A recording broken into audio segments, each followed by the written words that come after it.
Welcome back to the Carrot and Stick podcast, a podcast series where we look to get under the skin of all things sales performance management and motivation to understand what makes our wonderful world of recruitment tick. Today, I'm sitting down with someone that I've known for a good few years now, Elaine Tyler, the founder and CEO over at Venatrix. If you don't know who Venatrix are, you probably should do. They're one of the strongest brands, I would argue, in the recruitment world on LinkedIn, despite only being a team of under 10 people. They do placements into the SaaS industry for SDRs, AEs. She'll give you a much better pitch than I do, trust me, inside the first couple of minutes. We sit down today and talk through a number of topics, from authentic leadership and what that really means, through to hard work and hustle and how it gets glamorized an awful lot on things like Instagram and TikTok, as well as the importance of strong and clear communication. We branch off into various other areas such as LinkedIn. I'd be remiss not to speak to them about that, given how good Venatrix are at it. And we go through some interesting use cases for tech they've got. And for a recruiter, of course, that sells into the SaaS industry, it's no surprise they use a good few SaaS tools themselves. If you want some tips of how the more modern leaders in the industry are doing it, this is a great episode for you. So without further ado, let's get into it. Elaine Tyler over at Venatrix. Elaine, thank you for jumping on. I remarked to this in the pre-show as well. I thought your hair was purple when we first met, and I realised that actually it's because you've got a very lovely, vibrant neon sign above you for your logo. Do you want to show it us for a quick second? Yes, there it is. The Venatrix sign, famous on Liverpool Street, I believe. Love it. Yes, yeah, I see it on LinkedIn all the time. It's in the back of many a selfie. I can pretty much guarantee that.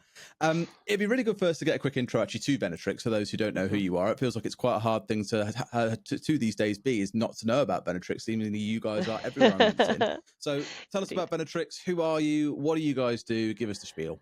Sure. So we are a specialist recruiter of salespeople for go-to-market teams in fast-growth SaaS businesses. So traditionally, we were an organization that focused on placing SDRs into SaaS organizations. And then as time's gone on, we've expanded our offering to now also place SDR managers and account executives. And the concentration of our placements is mainly in London, but we also place people in the US and Europe as well. I was going to say London. That's a very nice, concise pitch. People could take some lessons from that. I was going to say London is where SaaS seems to live, but the US one's a really interesting side of things as well, because obviously that market is absolutely huge over there. Yeah, and it's a very busy market over there. What we tend to do is work with the customers that we've worked with in the UK over there, so we get a good understanding of their business, prove what we can do in terms of delivering top talent, and then they engage us in their other geographies to basically deliver the same service. Got it. And obviously you run the show. How long have you done it for now? How did Venatrix come to be? Sure. So this is my 16th year in recruitment. So I graduated from university when I was 22, joined a recruitment organization based up in Manchester in the entry-level position as a resourcer. By the time I was 26, I'd moved down to London and opened an office for that company. By the time I was 27, I was a director of that business. And then when I was 29, I met a gentleman called James Kahn, former Dragon from Dragon's Den, who is the chairman of an organization called Recruitment Entrepreneur, who look to find entrepreneurial recruitment professionals who are interested to establish their own brand. So I attended an event where he was speaking, him and I had a conversation, and then before you knew it, Venatrix was born, with the idea being that we would be a organization who would work towards really high standards in finding the very best candidates for SDR positions. So there we go. Love that. Nice. Again, a very nice, concise answer. Was he a Dragon before he got involved in Venatrix joined Recruitment Entrepreneur, or was this like after? Yeah, that was before. So his fame is based upon him renting a broom cupboard, I think, pretty much in South Kensington to have the address to basically establish his initial business, which was Back when you could afford to rent a broom cupboard in London. Yeah, exactly. Now most people are living in one, never mind running their business from. Can't afford it. And so he built an organization called Alexander Mann, and then went on to become a Dragon after that. Then stepped away from that, though he's still very much involved in the entrepreneurial and business world, speaks at lots of events and all that type of stuff. And then that's when I interacted with him after that time. Got it. I do hear his name around it every so often, to be fair. So when I mention, spoken to this guy before, and I'm just like, okay, cool, like the Dragon. They're like, yeah, it's cool. Like, everyone's a little bit starstruck when they think they've had a chat with them as well. But obviously you knew him before, so you can be like, I'm cool, I've said before he was on TV. Which I love as well. Awesome.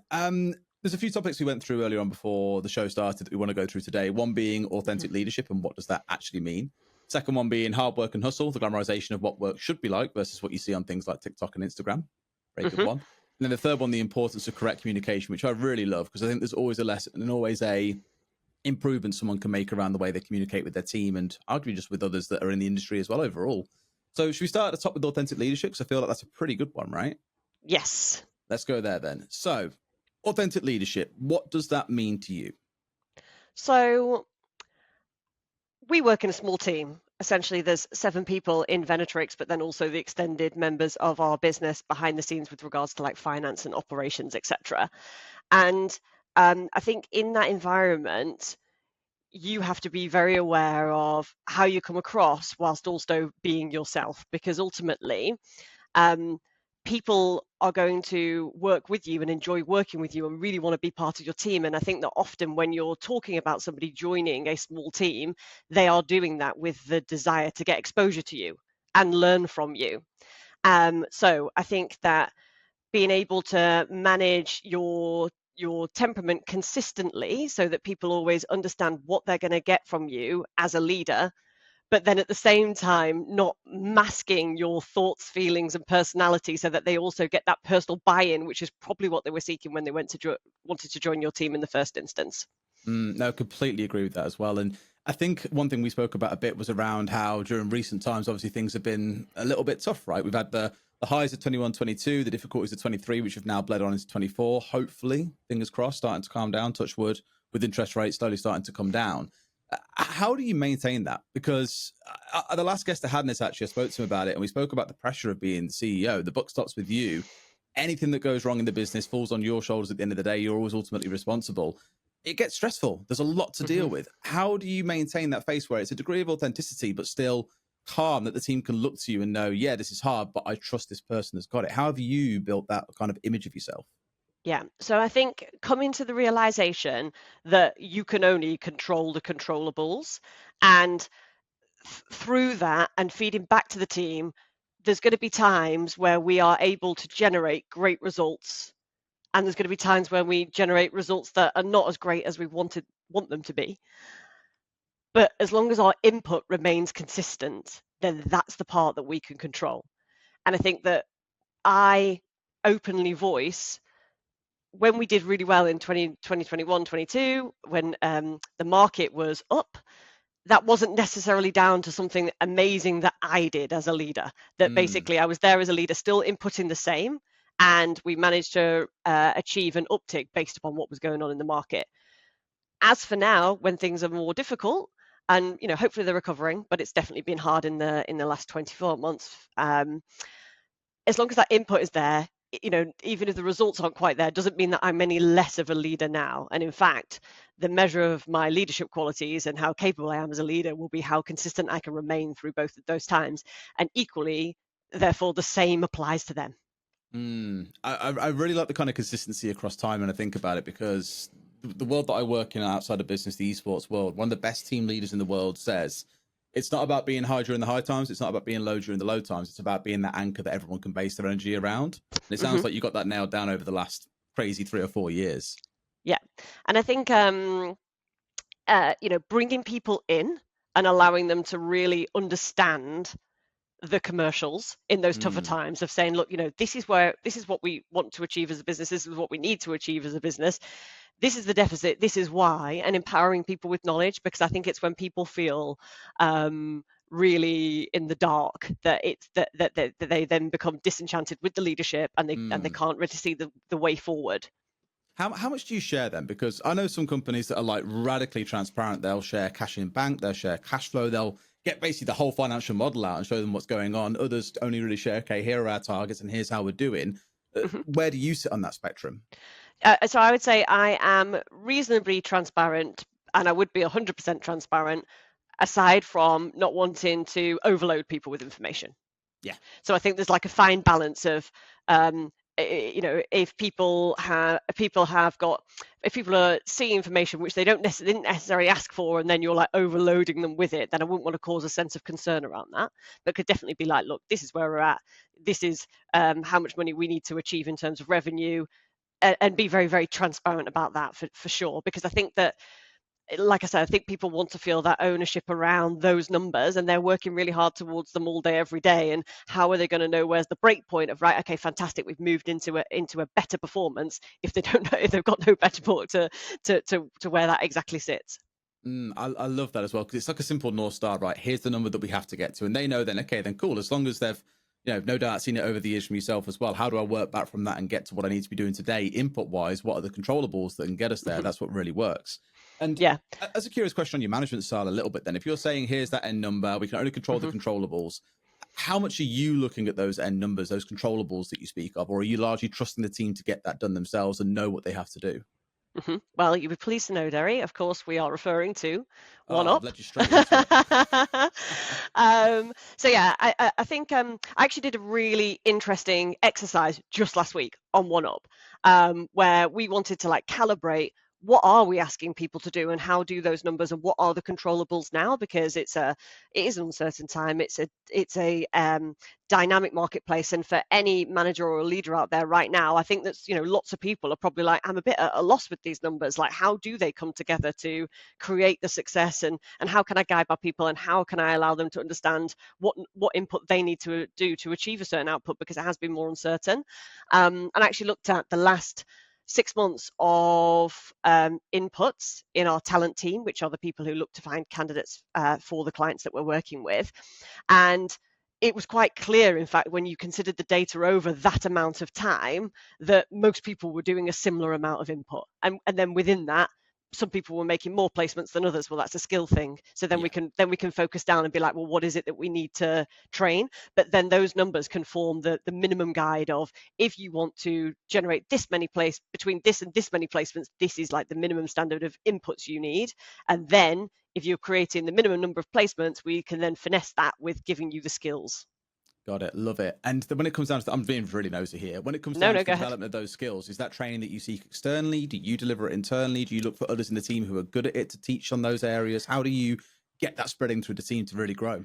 Yeah, sure. So want to engage some external trainers. Haven't done that for a little while, but it's 100% on my radar at the moment. I'm just having some conversations, because I think what would be a really nice cadence is twice per year we had one trainer for something to do with like mindset and that type of training, and then another one on specific hard recruitment skills, just to keep making sure that we are learning everything that we can from the industry. But then on top of that, we also have our own internal training, where Megan, who's the team leader in that, the team manager in that part of the business, will lead certain training sessions. I often lead training sessions, and then also, like you say, bringing in other people from the business. And then we also use a tool called Jiminy, which is a call recording software. Use it as well. Yeah, love it. Yeah, okay, amazing. So there you can create that library of best practice, so that even if there's not an immediate training session available and somebody thinks that they've got something they could be working on, that you've always got that library that they can go back and refer to. But overall, I would say that having that real structured approach can be challenging in a small business where lots of people are operating. So we just kind of keep it at the forefront of our minds, be very tuned in to what we think the challenges are that people might be having in phone calls, ask them to feed back to us, give on-the-job training, sit down, go through calls with people, give them the coaching points, and then revisit it. Love that. That's really good. And that kind of actually bleeds quite nicely into the piece we spoke about as our third topic. I'll come to that rather than going into the hard work 1 second. That can come third. But you spoke about the importance of correct communication, right? And this is a larger topic than just how you give feedback during training, for example, and how you share new skills, for example. But going on to that importance of correct communication, just give us the point that you made earlier on around this when it comes to the face-to-face communication versus a Slack message, for example. Yeah. So, I think it's particularly important, whether it's managerial work or working with clients, if you're a salesperson, that so much can be lost in a message that's just written down. And we work in a very fast-paced environment. The structures and the foundations of the business are solid, and we've got some great processes behind what it is that we do. But the day-to-day will never change. It's always going to be interviews are happening, feedback flying in, candidates looking for answers, clients wanting to recruit people quickly. And I think if you're an operating manager, so still a salesperson as well as leading people, it can be easy just to kind of seek the most convenient way to give people a bit of direction or potentially a little bit of feedback. And I think that can be very dangerous in an environment where you've got people working from home, or maybe they work permanently remotely, that you could drop something into a Slack message or into an email that could like cut through somebody's enthusiasm for the day. So I am very phone first, Zoom first, and ideally face to face. I think the best engagement that you can get with a team member is realistically to go and have a coffee with them. And first of all, work your way into the conversation where you are speaking to them on a human-to-human level, caring about them as an individual, and then working together on their development points and giving them feedback in that way, and then asking for their feedback about how they feel and what they think and what they're intending to do next if they're at that level in their career that they can kind of drive that. Yeah, and this kind of comes full circle to what you spoke about when it comes to authentic leadership, right? It's about having an authentic conversation and not needing to, try and soften things down. Can you be direct? Can you have a real conversation with someone, right? And I guess the blessing is, like, Tara, we spoke about before, she worked for us for a while, back to you guys again. Like, she did always say, like, I really enjoy working with Elaine because you get that kind of drive and that energy, right?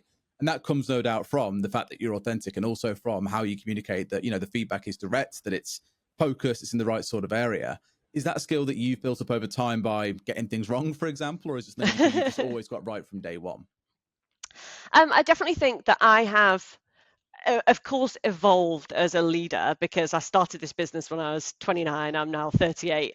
And I think that realistically, it's probably been having this role has been my greatest teacher in leadership, really, because I came into it with very little formal leadership training, and I've had bits and bats along the way. And I've also, worked on my own self-development through various podcasts and learning from other people, and always being inquisitive and keeping your eye on what people are talking about on LinkedIn, which I can always find really inspiring as well.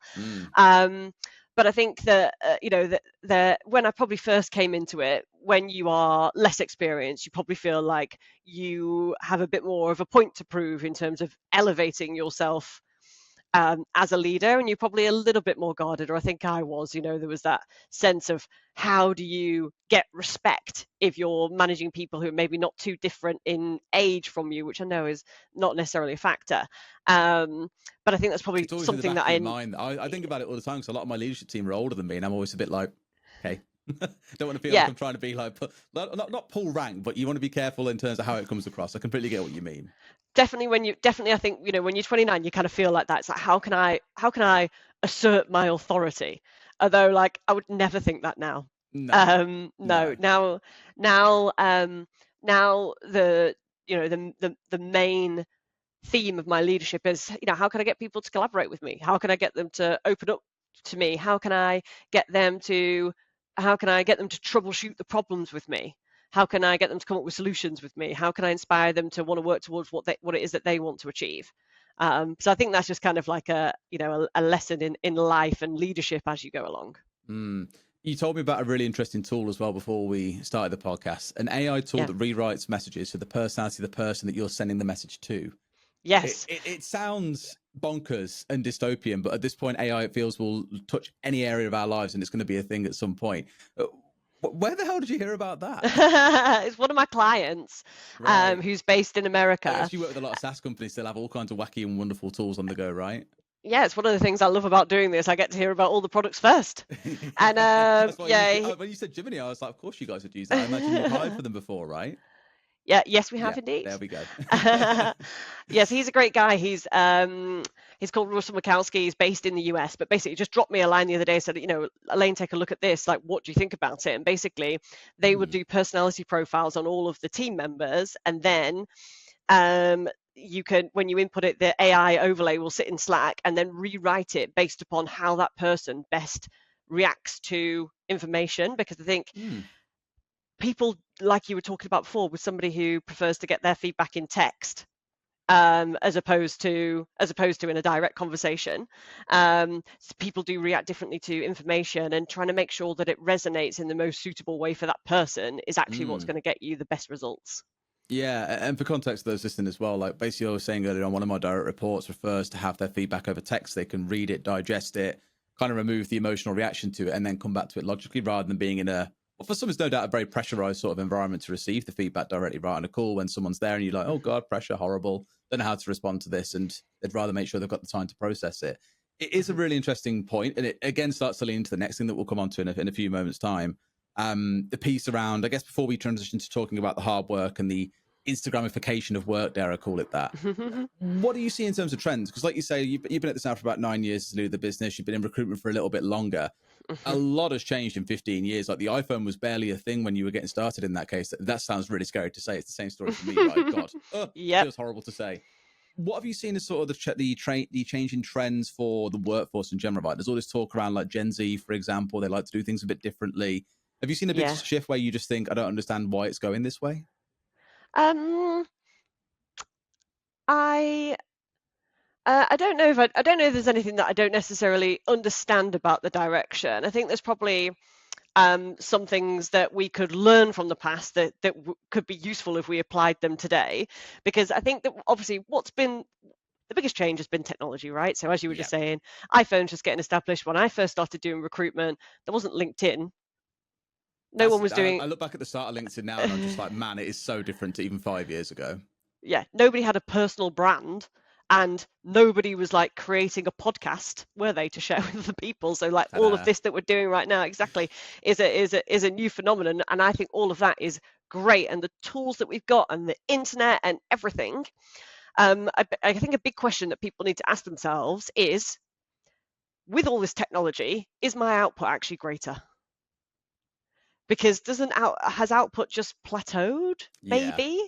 So that's the fabled promise, isn't it? That of like, we'll get more efficient, but you can have less people doing more with technology and all that kind of good stuff. Yeah, but even it's something that we talk about as recruitment leaders. 10 years ago, did we still expect people to make 4 placements a month? Yes, probably.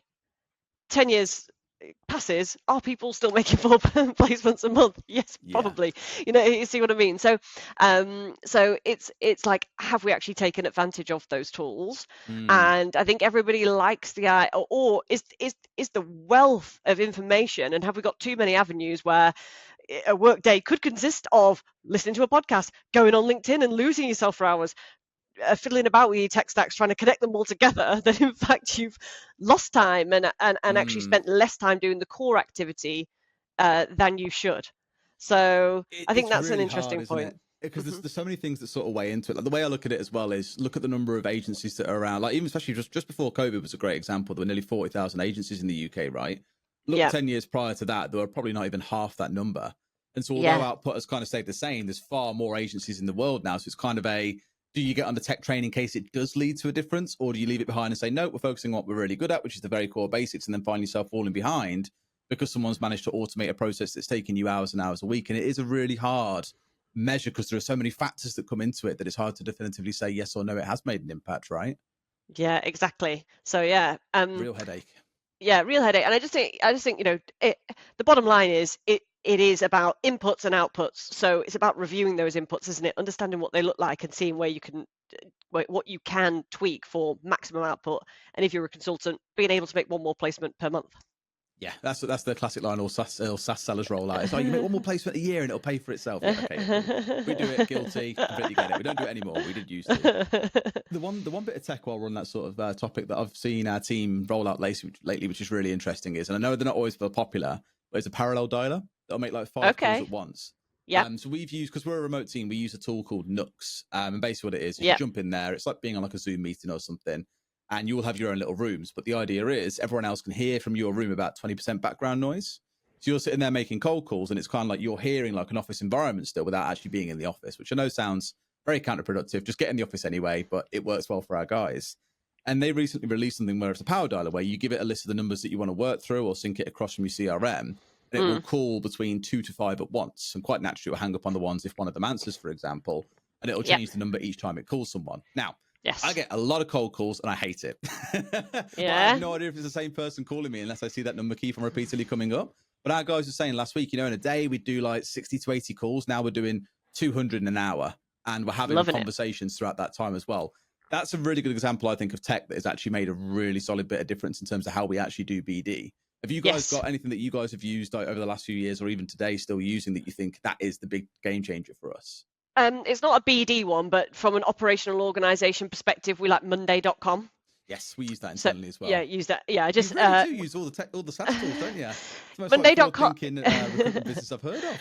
Indeed, Monday.com is new for us. So we've only just started in the past couple of weeks. Before that, we were working on a spreadsheet, which, to be fair, was actually a banging spreadsheet. It was Yeah. very nice, but it wasn't dynamic, and I think that by using Monday.com, it's easier to give individuals a clear picture of what work they're supposed to be working on and prioritizing. Mm. And in what I mentioned before, this very kind of fast-paced environment, I don't want people in the team to feel like they've got no direction and no kind of clear understanding from the business of like, these are our business priorities. So yeah, we've been using Monday.com, and it just keeps all the activity on like one stream of thought that we can then go back and revisit. So I've been really enjoying that over the past couple of weeks, and excited to see what we can do with that next. I am dead curious to know what kind of things you're putting in there as well, because whenever I think of that, I think about project management rather than so Yeah. much like BD focused activity.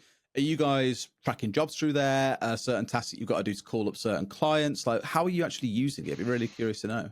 Yeah, so I mean, there's loads of different tables on there, but an example would be the live jobs. So like live jobs, and then underneath there'll be like the different activities that we want to make sure we've definitely done.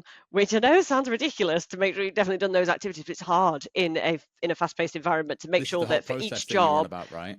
yeah. So it's like, have we done the advert? Have we created the LinkedIn video content? Have we sought referral candidates from our first line connections, et cetera, et cetera, et cetera? And then we can go and tick those off. Then we can also record how many candidates we've proactively headhunted. So when we're feeding back to the client, we've got that information so that the clients can feel really well informed about what it is that we've done. But then yeah, but then and then also we use the different stages to talk about where jobs are at, like are the candidates in, and et cetera, et cetera. And then from like an operational perspective, I will have on in the background projects that Bella, who's our operations manager, and I are working on, where we are depicting what's the next stage and who's expected to do what next to help move something forward. So yeah, like it's been like super useful, because yeah, there's a lot happening, and we really need to organize and structure that information to actually make progress. I really like that. To be fair, that's a really interesting use case where you have like, I don't know if you've ever read the book. Actually, I think it's somewhere behind me. Which one is it? Where is it? Or has Mark got it? No, this one, Checklist Manifesto. It's called, and it's All right, no, absolutely. I'll check it out. Okay. It's really basically it's an ex-surgeon who's talking about the importance of a checklist, and he's like, here's how we use it in Yeah. hospitals, and here's how it's reduced line infections by 20%. And he Mhm. goes through all kinds of examples, like how do we build skyscrapers yet have such a small margin of error? It's all down to checklists, right? And it sounds like you guys are thinking in a very similar way. And if I had a pound for every time someone said to me, "Oh, our guys just aren't using the CRM properly. It's not getting updated. We're missing stuff Yeah. as a result," I wouldn't need to run a business. So it sounds like you guys have got a really cool way around that, actually, which I think some would find really interesting to hear about. Yeah, it's because, like, as I mentioned before, the rest of it can be relatively unstructured, with like a fast activity. We need to do this now. We're literally arranging interviews. Candidates go in, meet the company, next day feedback. So to counterbalance that operational speed, we want to make sure we've got this real strong foundations of like the tick list, the checklist, to make sure that everything is done in order and on time. Love it. Really, really cool. Absolutely love that. Let's go on the next one then, because we're talking a little about tech here as well. We mentioned Instagram and TikTok earlier on, and the glamorization of work, hard work especially as well. Yeah. Talk to me about that. It was a topic you put forward, one that I thought was really interesting. Yeah, so I mean, I spend a lot of time working with people who are entering the workforce, and they've maybe just graduated from university, or they're maybe in their early 20s. And what I have to understand, maybe you too, Derry, is that they have had a very different experience of growing up, and the amount of information that they've been exposed to, and the ideals and what's been set out for them as norms of ways of working, etc., via Instagram, via TikTok. It's just very different to perhaps what it is that we knew. And in some ways, it's great, because they have a wealth of information. They may be able to be more informed about careers, and maybe there are opportunities to be entrepreneurial in ways that were not open to us, simply because of the internet and the globalization of the markets. But at the same time, I'm sometimes very conscious of what standards it sets for people that they're bringing into the workplace. So are people on time? Are they making the effort to have face-to-face meetings, or does Zoom just feel more convenient? Like, what standard of work is acceptable? Can you create something on ChatGPT and give that to a client and that be considered high caliber work that somebody wants to pay for?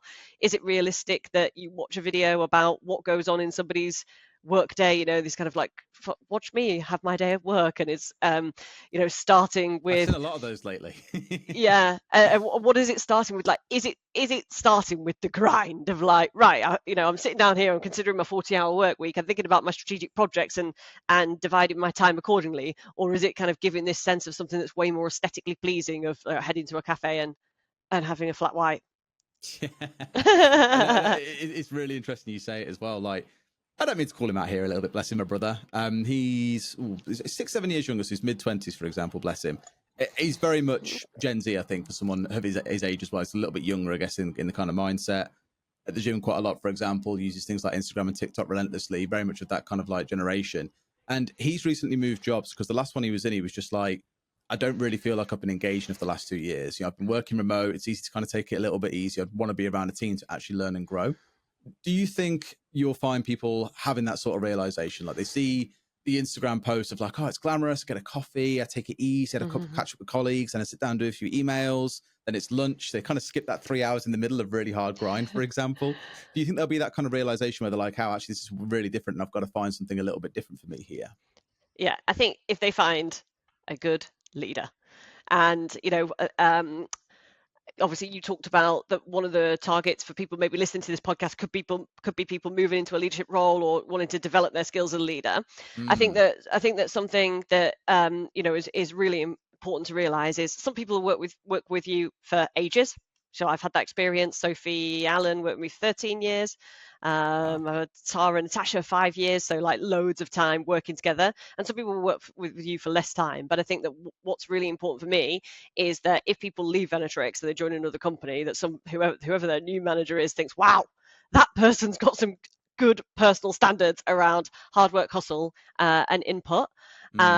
So I think that some of that is around people going through interview processes and then really looking at the person that they're going to potentially learning from and thinking, what am I going to learn from this person? Do they have high personal standards, and are those standards akin to actually being successful, or just like looking successful? Massively, yeah. And I think the whole like looking successful is one thing people think about of the old days. It's like, oh, you got to impress your boss in a sense. You got to look busy, even if you strictly aren't. But I think especially in this day and age now, you have to be, especially given the tough times that we were speaking about earlier that we find ourselves in, and all the tech that we've got at our disposal. I think it's very easy to see when things aren't working out or when people aren't quite delivering to the level that you need them at. Yeah, and that ultimately is a hiring challenge in the first instance, isn't it? That if, as a leader, you put your effort and like heart and soul into making sure you're bringing the best people into the team, then you suffer with that less. Unless you've got a motivation problem, which you should probably dig down into, because who knows what might be causing that for an individual. And to what level do you get like candid with your candidates? It's kind of in the word, I guess, right? Yeah, like you say, you speak to a lot of these younger people who haven't really been in the world of work before and maybe have different expectations of a role than what you know they're going to be walking into. Yeah. How often do you guys sit down with them and say, look, you've really got to understand what this is going to entail for you if you want to have a career here? Or how do you screen those out maybe that aren't quite up to scratch to be able to do that kind of job? Yeah, every day. Because ultimately that is what companies pay us for. And the first part of our process is assessing candidates to see if they've got the skill set. So are they a strong communicator, curious, listening skills, resilience, drive, etc., from the things that they've done in their background. And then I think that the next part of our process, particularly for the junior candidates, is a realization of saying, listen, you're going to go and have an interview with this founder of a Series A organization. This person's come up with an idea, passion has driven them to seek investment, to now be on the precipice of them setting up this organization and expanding the sales and marketing team. They live, eat, and breathe this organization, and they need to understand that when you go and interview them, you've got very clear reasons as to why you want to do this job in this company, and that you're not like a victim of circumstance where opportunities present them and then you take them up simply because they're in front of you. So let's try and understand how you are going to explain that to Derry. Yeah.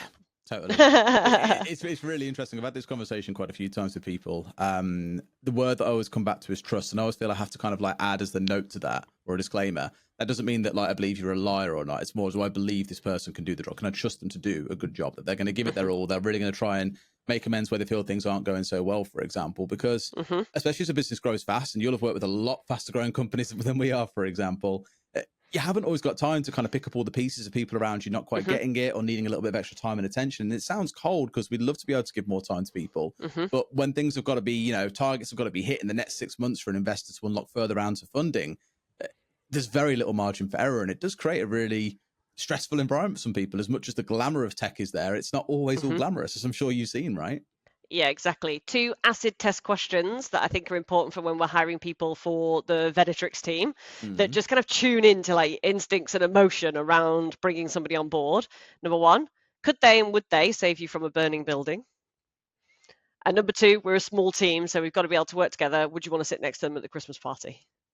And like, we had one of those we always used to say is that one of our questions was, could you have a beer with this person? Now, we're very aware over time that's kind of maybe not the most like culturally diverse thing, because just because you don't necessarily see someone as a best mate, for example, or someone you could be best mates with, should you not hire them? Maybe not. The burning building question is a really interesting one. That's almost like saying, is this person willing to give their life for me? I think it's more like saying, are they a team player in that, like, would they save you from the burning building, that they know there's like something going wrong, and are they save themselves, or like, come on, let's work as a team? And then like, could they, like, under pressure, do you think that they've got the instincts to make the right decision?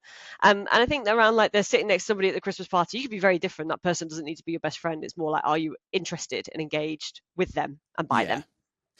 That's a really hard. In fact, I'm really curious to your thoughts on this as well. It's a little bit of an extended topic, I guess. When it comes round to things like hiring, again, people often say you need to be able to work with them. You haven't necessarily got to be friends with them, right? But equally, culture is kind of built, I think, largely off, can you get on with people that are around you? Now, there's always going to be cases where I think some people that work together won't always see eye to eye. As long as they can work together, then generally that's okay.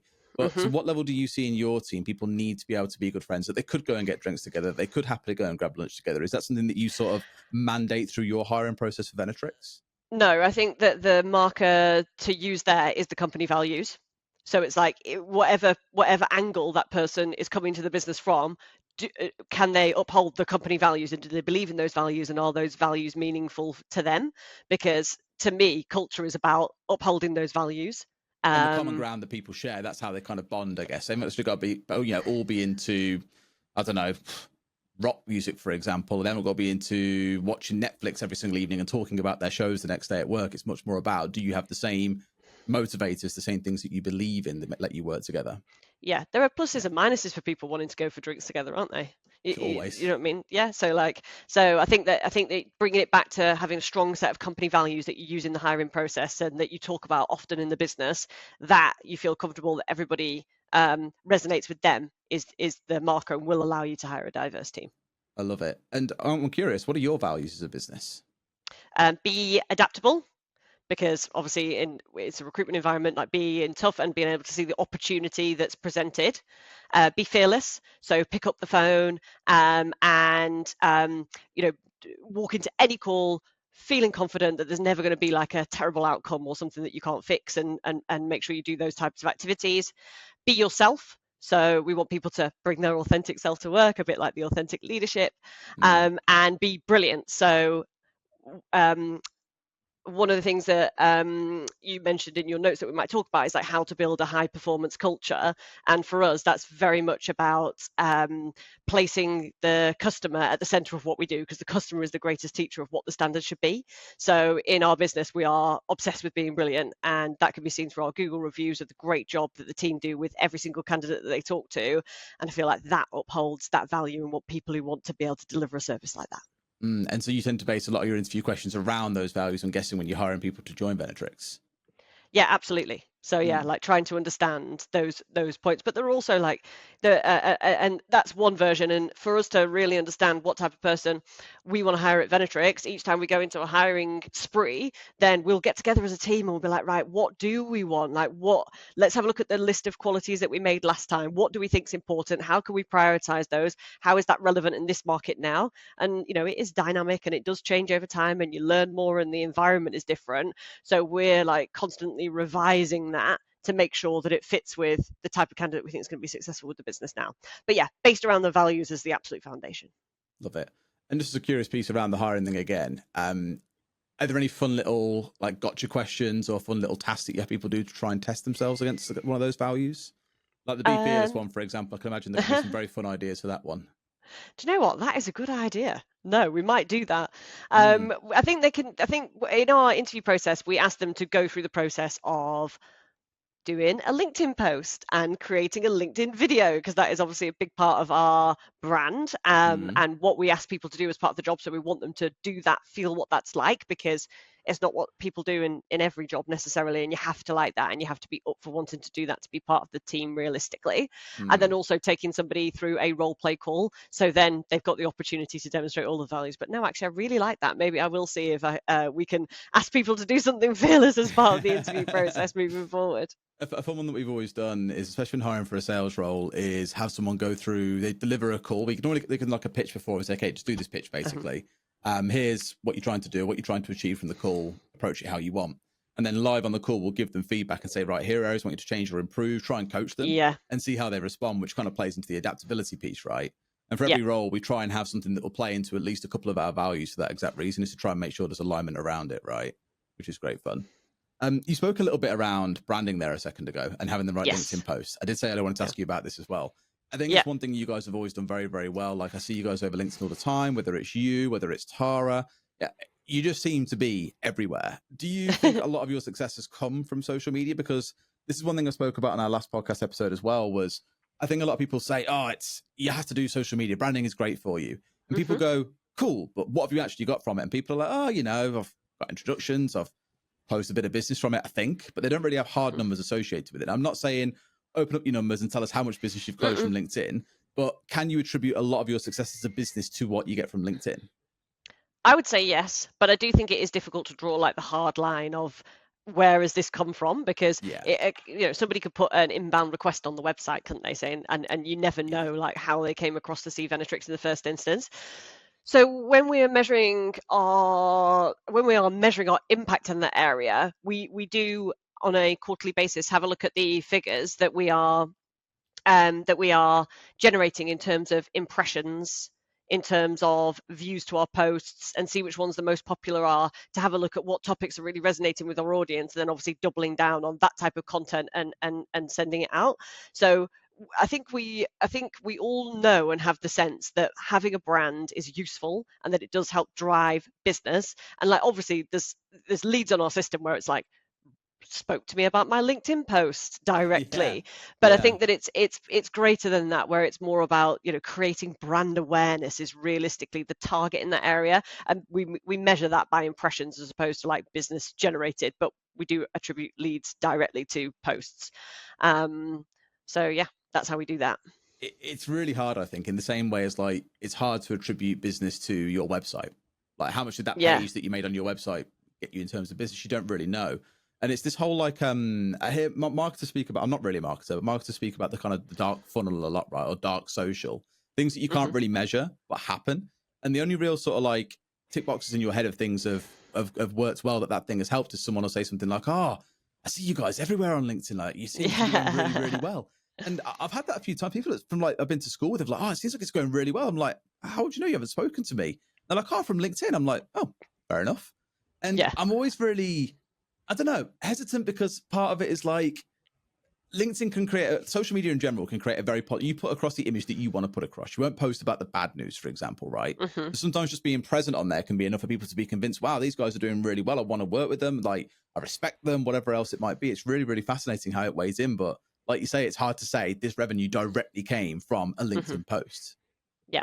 And I think likes don't equal cash directly. Nope. So I think it's important for us to not get too caught up in that like all we do now is we're just like content creators on LinkedIn, like posting about interesting topics in recruitment, because it wouldn't necessarily mean that we were making lots of money as a business. And there's, like I said, there's all that hustle and hard work that goes behind the lines, and the brand part is just one part of it.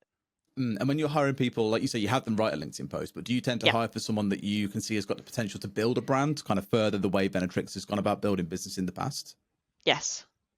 Yeah, because it does generate candidates. Good point. Because I only thought about the new business side, but of course candidates see those posts too. Yeah. It generates more candidates than clients, really, because it works the same way as any other type of digital marketing, which is one time you see a post and you note it, second time you see a post about a job and maybe you're liking it, and then the third time you're like open to having a conversation thinking, all right, Venatrix have got this this stream of strong potential SDR opportunities. I should have a conversation with them because maybe they'll be able to give me some guidance. So I think we could directly attribute lots of candidate placements. Nice. And then week to week, you mentioned about the inputs. Do you measure an input as how active people are on LinkedIn, how often they're posting, for example? Or is it kind of we've hired you, we trust you'll do it, off you go and make it happen. And if it feels like it's dropping off, I'll ask you a question about it. How deep do you go on making sure it's a done thing? So we have a cadence in our team that everyone's going to post something by 8:30 each day. Okay. And that happens the majority of the time. Nice. And it's just like a good way of doing it. Yeah, because it we wouldn't have the brand as a team if we didn't all do it. Then it would just be like one person from Venatrix is posting, if you see what I mean. So the fact that, like what you're saying, when people say, "Oh, it looks like you're doing so well," I see it, you guys everywhere. It's a team effort that we've decided to adopt as part of our approach to market. Rather than accidental. Yeah. Yeah. And we have sessions with the team about what's inspiring to post, and like what's the audience interested in, which post did well and why. And obviously we want to be givers of great advice and information that's actually valuable to our network, but then there's going to be a smattering of personal posts in there as well, so that people feel like they know you all before they even have a conversation with you. And we have those sessions with the team so that they've got a bank of inspiration to draw from to think about what to post. What would your advice be if someone was listening to this and going, "Yeah, I've seen Venatrix, they're doing really well on LinkedIn," yet they go, I just don't know what to write. Like, I'm a great example. I haven't really posted anything for the last 3 weeks, so I can't think of anything to write. How do you go about making sure the team do have things? You mentioned there that kind of, mixing a spattering of personal posts as well. But what would your advice be to someone who's saying, "I don't really know where to get started. How can I be more like Venatrix?"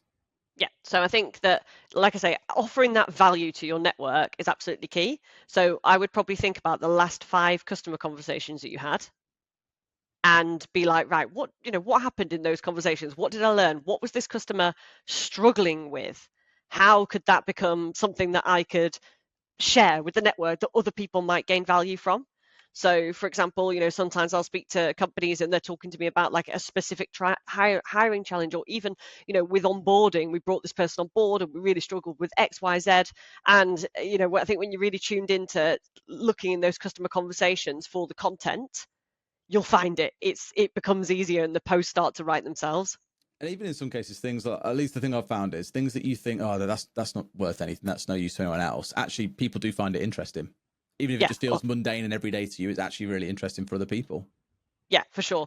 And just double down on the little things that you do each day to make yourself more productive. You can share that as a tip. Insight from your industry. And just think what are you a subject matter expert on? Because sometimes I think people get imposter syndrome on saying something to the network that people might not agree with. So, like, for example, you're a fraud. That's a lie. Yeah. Yeah. Or for example, we recruit for SaaS companies, and I am an expert in SaaS, but I don't know everything about SaaS, and I definitely don't know as much about SaaS as somebody who works in a SaaS company, since I never have. But what I do know, what I'm expert in, is recruitment for SaaS companies. So just get really clear on like what you are the subject matter expert for, and then you will feel less of that like imposter syndrome if you're really clear on that. And as much as you say, like, if you don't know much about SaaS, I think you probably have the reverse of what we have here, in the sense of, we work with 350 recruitment businesses. We see a lot. And the thing that we get asked a lot is, what are the other agencies doing? What tools are they using? What are their targets? That's a big one we get a lot during our onboarding process. What targets are other agencies setting for their staff? because although you might not have the depth of it, you have the width, right? And you're probably the same with SaaS. Like you could come to a business and say, you know, look, we work with dozens of SaaS companies every single week, and here's what I'm seeing currently in the market. That's gold dust, because most don't really get to see that. And and the other side of it, I think, is also, you mentioned earlier about the whole like subject matter expert thing. One thing that I've really enjoyed seeing, and people post about their learning journey and something as well. You know, like I'm on a mission where each week I'm going to share a new learning that I've got about this industry through conversations that I'm having. And you then start following it, becomes a series of posts, right? So it's not even so much having to be a subject matter expert. It can even just be, are you showing what you're learning? And don't feel like you got to sit there and pretend that you're an expert in it. Just say, I'm learning, and here's something really cool I've learned this week. That can be enough as well. Yeah, and I think that's like a refreshing take, isn't it? Because again, tunes into that authenticity piece of like, I'm not the finished article, and we're all learning, because we all are, aren't we? And like today is my first day as a CEO of a recruitment company in this environment after this much time. You know, we're all doing the job for the first time. Yeah, no, I love that. That's really, really good. Awesome. Okay, quick fire round of a few questions for you, then we can start to wrap things up. First one, who's your favorite, I hate using the word, favorite influencer to follow on LinkedIn? I mean, can't say your team.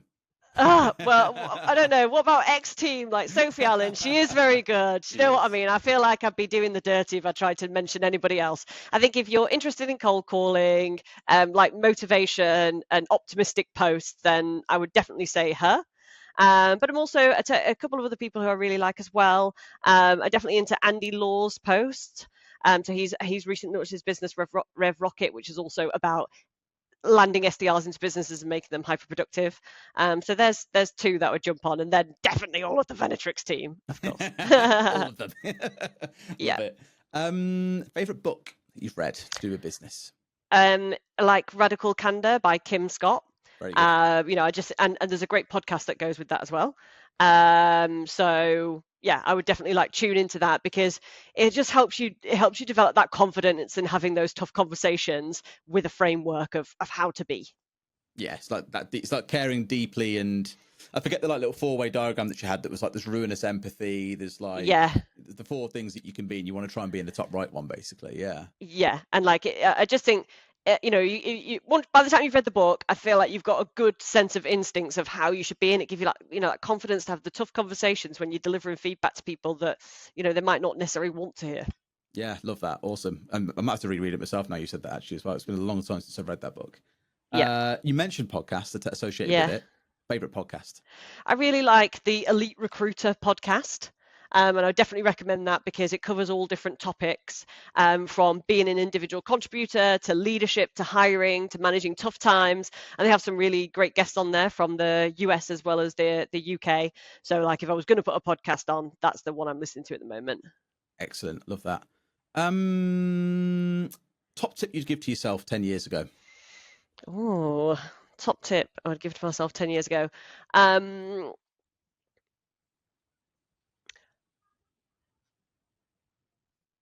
Take it slow and relax and listen in the conversations you're having with your team. Like that one. Don't you have to rush through it? Yeah, and just really, you know, give people space so that they can share. Because normally when somebody's having a problem, they may even have the answer themselves, and sometimes they just need to feel like listened to and get it off their chest. And you don't need to direct and give guidance. Sometimes, you know, when my team is stuck, I'll say, right, okay, what do you now need from me? Do you need me to give you a plan, or are you going to come up with a plan, or how are we going to move off this block of difficulty now into the next phase of creating activity? I really like the question. Do you want me to help, or do you want me to listen? Yeah. Sometimes they just want to get things off their chest and just kind of unload a bit. Oh, it's pissing me off. I can't do A, B, and C. It's driving me crazy. They don't want you to say, okay, well, here's a logical plan of action to solve that. They just want to just vent a little bit, right? And feel safe that they can do that. Yeah, but then in the same breath, if you then leave somebody who is actually stuck, that's a problem as well, isn't it? Because then they're just kind of like festering. If they feel they've got it, then it's okay. So I feel if they really can't see a way out, then you have to get involved, right? Yeah, for sure. 100%. I swear I have one more. Oh yeah, can't say one up. Can't say Monday. Favorite bit of tech that you use in the business today? Not one up, not Monday. I mean, then it's probably Jiminy. Just trying to think what else we use. I mean, we use LinkedIn, Jiminy, One Up, Monday.com. What do you use to make calls with, out of curiosity? Jimny. Is that a dialer as well?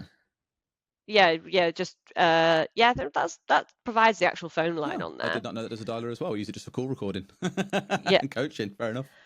I know this one's pretty basic, but we like using Canva because and we produce some like good looking documents on there for a realistically small business like Bella produces them all and look really good, and that helps create strong foundations of like what's expected in the team, if it's like docs on direction, etc., and people know where to find them and they can refer to them and they like them. Yeah, totally. Love it. Cool. This one feels like a really obvious question as we wrap things up. Where can people find you if they've got any questions or just want to follow along with the Venatrix journey? On LinkedIn. Indeed, yeah, you can just search for me, Elaine Tyler, drop me a connection. I'd love to hear from you. Awesome, amazing. And then final thing, any shout outs for anyone while you're on the podcast? All of my team, yeah, all of my team working super hard every day, and a big thanks to all of the clients as well for supporting our business. Amazing. Elaine, it has been a pleasure. Really good conversation as well. I know we're going to be a little bit over time, but I think it's okay because it's more than worth it. And it's always a pleasure speaking to you. Thank you so much. Yeah, you too. Thank you for having me, Derry. It's been great.